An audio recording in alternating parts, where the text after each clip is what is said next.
लखन अपने बीवी बच्चों के साथ एक पहाड़ी इलाके में रहता था। उसकी झोपड़ी के सामने एक बड़ा सा पेड़ था जिस पर बैठकर एक बुलबुल गाती रहती थी। एक बार की बात है, बुलबुल के बच्चे हुए और जब बुलबुल के बच्चे उड़ने लायक हुए तो वह उन्हें उड़ना सिखाने लगी। एक दिन वह पेड़ से उतरकर लखन की झोपड़ी के सामने बच्चों को उड़ना सिखा रही थी, उन्हें दाना चुगने सिखा रही थी, उनके साथ खेल रही थी। लखन भी अपने 3 साल के बच्चे को अपनी गोद में लिए यह सब देख रहा था। अचानक से वह बच्चा बार बार जिद करने लगा कि मुझे बुलबुल का बच्चा ला कर दो। लखन अपने बच्चे के मोह में पागल हो चुका था। वह अपने बच्चे के लिए सब कुछ करता था।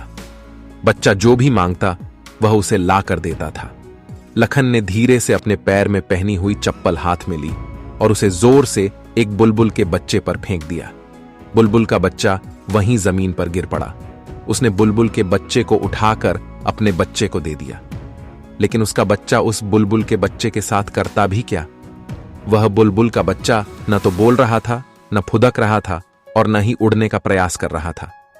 अपनी गर्दन को एक तरफ लटकाए बस पड़ा हुआ था। वह बच्चा उसके साथ क्या करता। थोड़ी देर उसने उसके पंख देखे, उसका रंग देखा, उसे हिलाया डुलाया, लेकिन वह बुलबुल का बच्चा तो अपनी गर्दन लटकाए निष्प्राण पड़ा हुआ था। उस बच्चे ने उसकी आंखों में अंगुली डाली, उसकी चोंच खोलनी चाही, उसे दबाया और फिर उसके पैर पकड़कर उसे आसमान की तरफ उछाल दिया।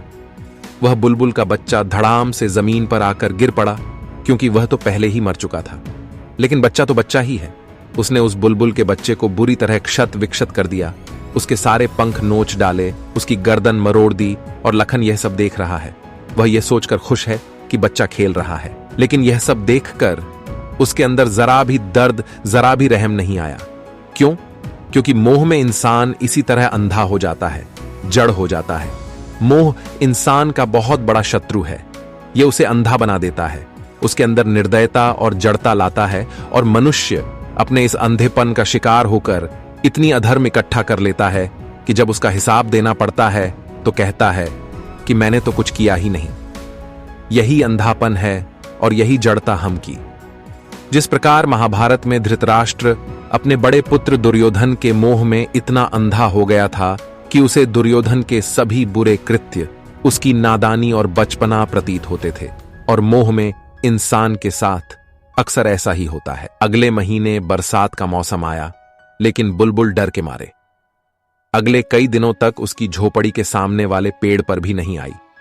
लेकिन 1 महीने बाद जब उसके बच्चे बड़े हो गए, उड़कर दूर चली गई और वह अकेली रह गई, तो फिर वह आने लगी और फिर से गाने लगी। लखन और उसका बच्चा उसके गाने को बड़े ध्यान से सुनते और उसे उसके बच्चे को देखने का प्रयास करते, मगर बुलबुल के बच्चे तो दूर जा चुके थे। वह अकेली थी। एक दिन अचानक बरसात शुरू हो गई और पूरी रात बरसात हुई। घर में कोई राशन नहीं था, इसलिए अगली सुबह बरसात रुकते ही लखन राशन और खाने पीने का सामान लेने बाजार चला गया।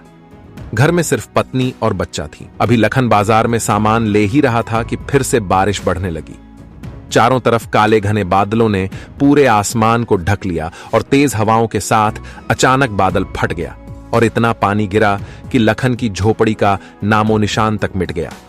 ऐसी मूसलाधार बारिश हुई कि उसकी झोपड़ी, उसकी पत्नी और उसका बच्चा सब बह गए और पता भी नहीं लगा कि बहकर कहां चली गई।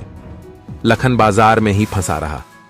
2 दिनों बाद जब बारिश रुकी और वह वापस आया तो उसने देखा कि वहां तो कुछ भी नहीं है।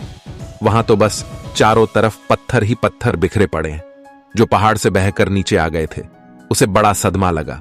वह पागल सा हो गया। दिन रात भटकता रहा, खाना पीना सब भूल गया और पागलों की तरह भटकता भटकता वह एक दिन किसी सुनसान जगह पर एक पेड़ के नीचे गिर पड़ा और अब उसके अंदर उठने की भी ताकत नहीं बची थी।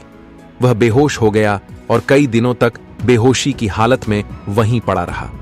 फिर एक दिन उसकी बेहोशी टूटी और आंख खुली तो उसने देखा कि सूरज सर के ऊपर था। पेड़ से उसी बुलबुल की आवाज आ रही थी और चारों तरफ आम बिखरी पड़ी थी।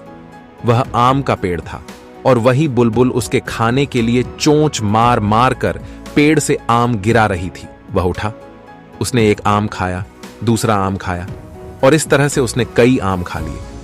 यह देखकर बुलबुल उसी से गाना गाने लगी।